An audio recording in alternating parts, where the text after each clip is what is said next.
So translating with the expressions, we have a few key phrases or key words up here that let us know we are translating for a specific operation. So we want to go ahead and make sure we identify those key words or phrases. So for addition problems, if we're talking about an addition problem, the word sum, anytime you see the word sum, if there's more than one operation occurring with the word sum, you should put it in parentheses. So I'm going to put parentheses around that word. If there's more than one operation occurring and you see the word sum, so if you see something that says, oh, you're going to take the quotient of the sum, okay, then that means that you are doing the sum first. That means you'd have to put it in parentheses. You have the term together. Together means that you are adding. Obviously, the word plus means you are adding. Add or added to, increased by, and then the term more than. I want you to go ahead and place a blue star on either side of the words more than, and we'll talk about why in just a moment. But these are our addition words. So sum. Again, sum is an answer, so I typically put that in parentheses so that I know I'm doing that first. Together, plus, add, added to, increased, and more than. Then we've got our subtraction terms. Our subtraction terms are values like, or words like difference. And again, difference is an answer to. So I'm going to put difference in parentheses because typically we would have to do that portion first. We'd have to find the answer to that problem before we could do anything else. Take away, minus, subtracted from or subtracted by, decreased, and the terms less than. And I want to go ahead and put stars around the word less than. And the reason I want to put stars around those is because these two words or phrases, they are order changing or order reversing. Order reversing. That means if you see something that says 7 less than x, you are doing x minus 7. If you see the terms, so for example, if you see the words 7 less than x, then that means you are doing x minus 7. The term less than reverses the order. So what was in front goes in the back. What was in the back goes into the front. That's what it means by order reversing. You are taking the front value and the back value and you are flip-flopping them. Same thing for the more than. If I say it is 7 more than x, then I am reversing. I'm doing an order reverse. I'm flip-flopping them. The 7 is going to go in the back. The x is going to go in the front. So it would become x plus 7. So more than and less than, those are order reversing words.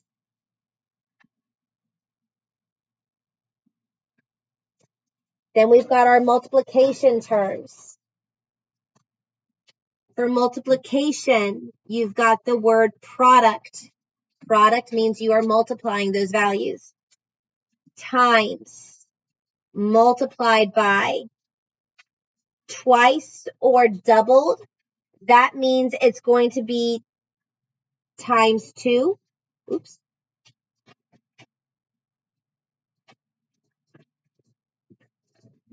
If I say triple, that means it's going to be times 3.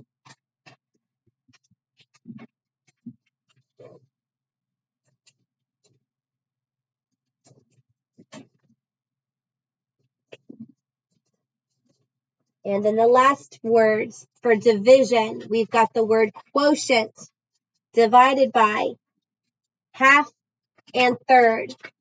Half means that you are going to divide by 2. Third means that you are going to divide by 3.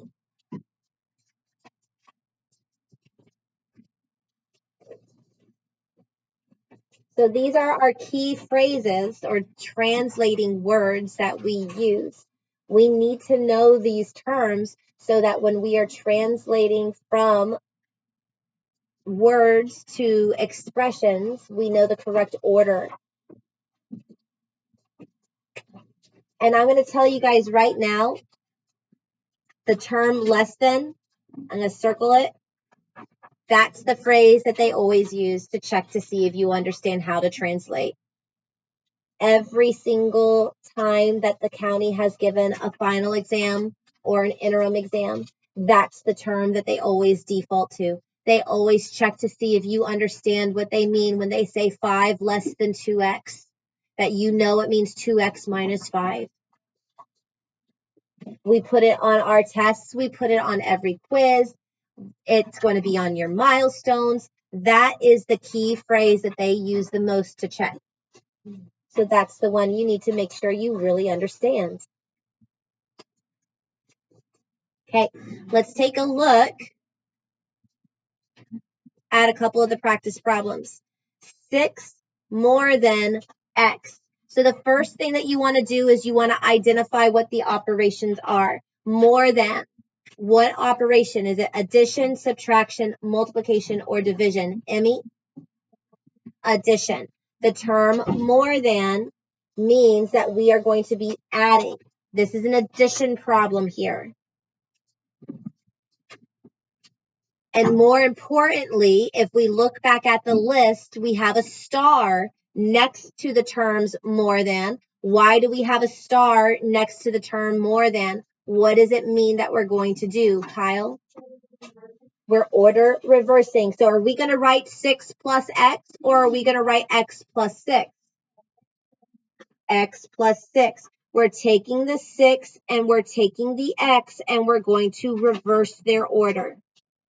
We're taking the 6 and taking the x and reversing the order here. So that means we're going to write x plus 6, not 6 plus x.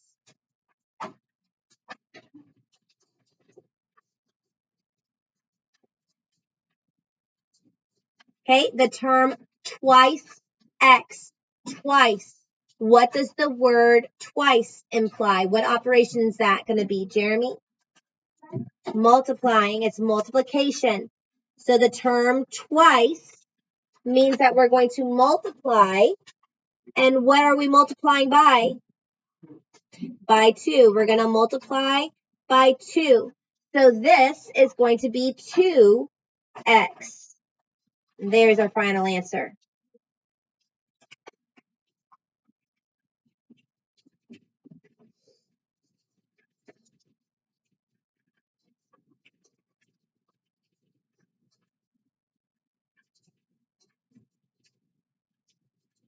All right, if we take a look at problem number 3, this says that we have 2 less than triple a number. We've got multiple operations going on here.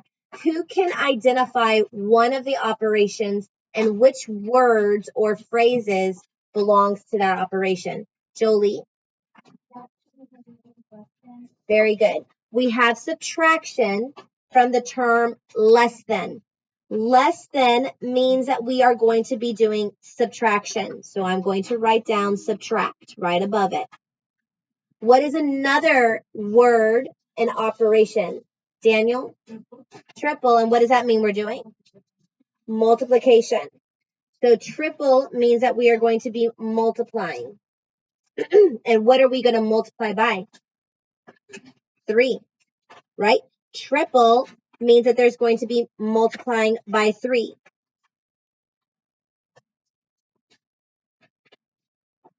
So here's the important thing to know, though. That subtraction, that term less than, again, less than is the order changing phrase. So what was originally in the front, that 2, is now going to go to the back. And what was originally in the back, triple a number, that's going to go into the front. You are order reversing. You are changing your process. And here I'll zoom in a little bit so you guys can see that easier, what I'm writing.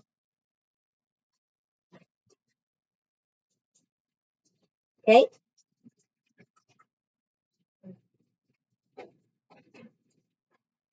So again, like I said, the term less than means that we are going to reverse the order. The 2 is going to go in the back of the problem.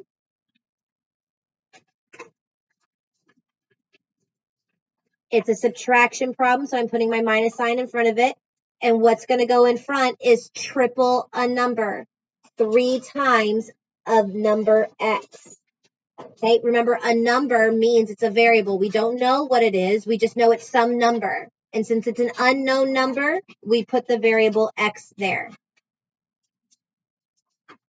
That's our final answer, 3x minus 2. Again, this is the phrase. I'm going to put a big star by it again. That's the phrase that we use the most, the less than phrase. Daniel and Vincent, that's your one warning.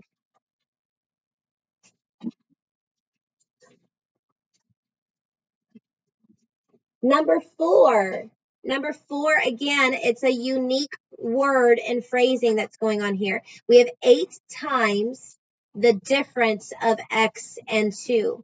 8 times the difference of x and 2. Who can tell me one of the words? George? Difference. And what does it belong to? What operation is that? Subtraction. And what did I put around the word difference? Huh?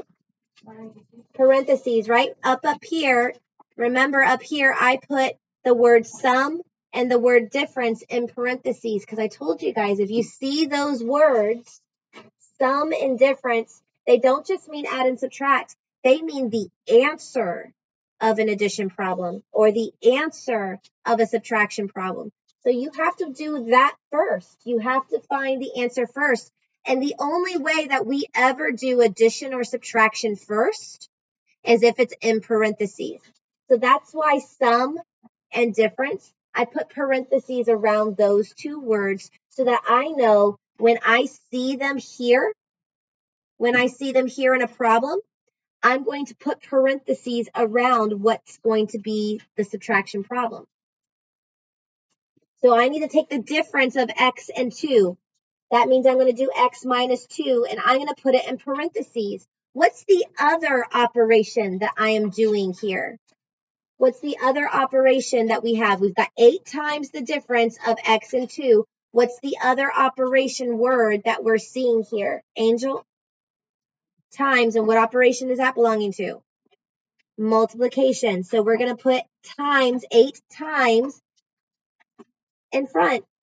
And look, it looks like one of those distributive property problems. We have 8 in the front, and then in parentheses, x minus 2. We've just created a distributive property expression.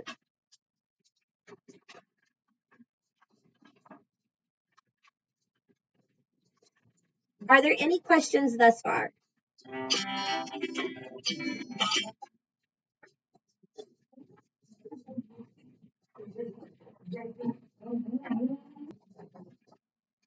So if we take a look here at the back, go ahead and flip your paper on over to the back, and you guys make sure your computers are closed. George, can you close your computer, please?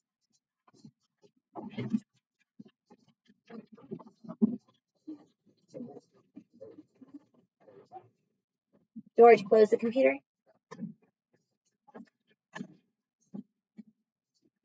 All right, so for here, Kayla wants to buy a DVD player, and she already has $25 saved up. She plans to save $10 each week. We want to write an expression that's going to show how much money she's going to have after a given number of weeks. So the way that we do this with expression word problems, you got to identify several components. the first component that you want to be able to identify is the coefficient term. So remember, coefficient is the value that is paired up with the variable. So your coefficient is typically going to be surrounded by the following keywords. If you see the keyword per, each, and every, the terms per, each, and every, that typically is going to belong to the coefficient. So in this case, we see $10 each week. $10 each week. So that $10, because it's paired with the word each, is going to be our coefficient. That's our coefficient value. Our variable is also going to be paired up with the term per, each, and every. It's paired up with your coefficient. Your variable is going to be also attached to the per, each, and every. So in this case, our variable is going to be the number of weeks that we save money for. So since our term is going to be weeks, we got to come up with a letter that we're going to use for it. What do you think is the appropriate letter to use for the word weeks?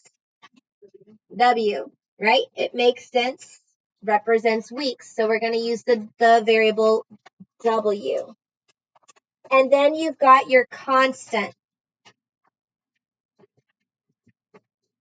Your constant is typically a starting point or a one-time fee. It's a starting point that you're either going to add to or subtract from.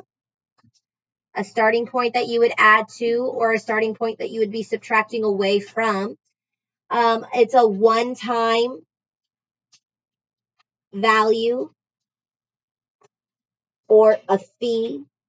Sometimes we say it's a fee, okay? Something that you already have. So in this case, she already has $25 saved up. That's the constant. That is her starting point. She's starting with $25 in her account. Now from there, she's going to continue to save $10 for every single week.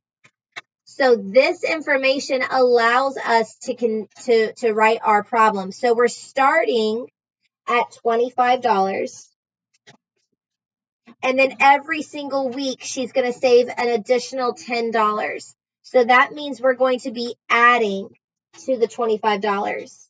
And we're going to add $10 per week. And there's our expression. 25 plus 10W. So again, you identify your coefficient, you identify your variable, you identify your constant, and then you've just got to contemplate and figure out, are you adding on to or taking away from based off of the scenario?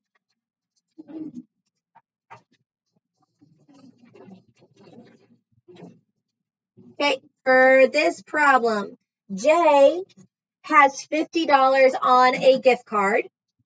So $50 on a gift card, is that a constant or is that a coefficient? A constant, right? It's a starting point, isn't it? It's a constant. You've got $50 on the gift card. That's what you're starting with. So there's our constant, $50 on the gift card. Jay wants to buy a set of pencils for her friends. The set costs $6 per case. $6 per case. So there's that per, each, and every kind of word. So $6 per, that's going to be the coefficient. And the number of cases that can be purchased is going to be the variable. So let's write that down. The coefficient, again, we're looking at the term per in this case, and that happens to be the value 6. The word per is attached to the value 6. So there's our coefficient. Our variable is going to be the cases that she can buy. So we'll use the letter C. The constant is the one-time starting value. She's starting with $50 on her gift card. So $50 is going to be the starting value. So we want to write an expression to show how much money she'll have left over on the gift card after she's made her purchases. So if we're showing how much money is left over after making the purchases, is that an addition or subtraction problem?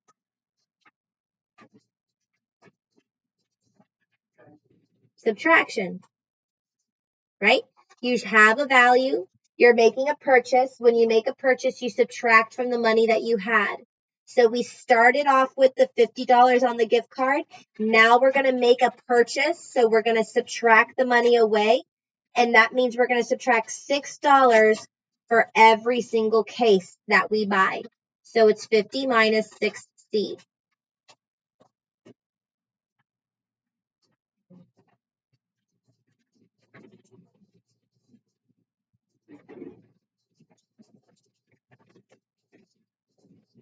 All right. Jessie has 150 cookies to sell at a bake sale. She sells the cookies as 3 per pack. We're going to write an expression that represents how many cookies Jessie will have remaining after she sells P packs of cookies. I want you to identify your coefficient, identify the variable letter that you'll use, identify the constant, and then write the expression. Go ahead and do that on your own.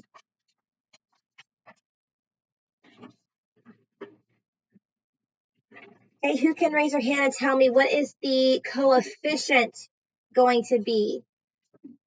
The coefficient. Jeremy? 3. Okay, 3 is going to be the coefficient. Abdullah, the fact that I'm having to tell you again to close the computer.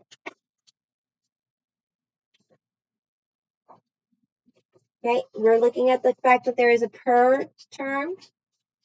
The value is going to be a 3. Okay, what is the variable? What variable are we using here, Malia? P, right? Stands for the number of packs. Okay, it's 3 per pack. And in fact, they even told us that we're going to use the variable P.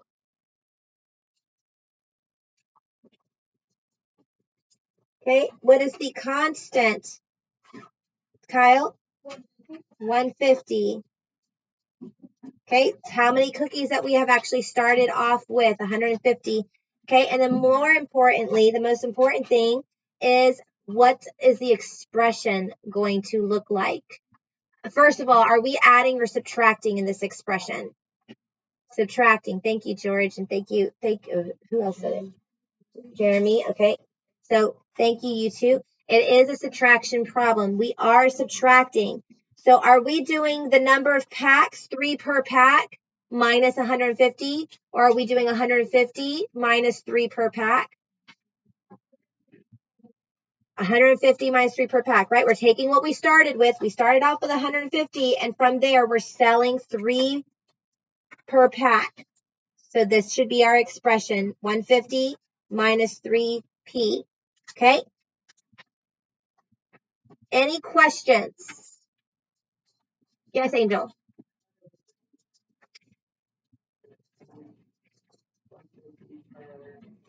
It's 150 total that we have that she made for this bake sale, right?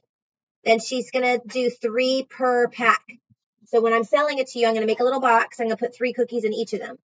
So I'm going to do 3 cookies here, 3 cookies, 3 cookies here, and so on and so forth. And as I'm selling them, the amount of cookies that I have left over is going down, right? It's decreasing. Okay. All right. So what you're going to be doing is we're going to go and do a quizzes. I'll get it assigned to you in just a second.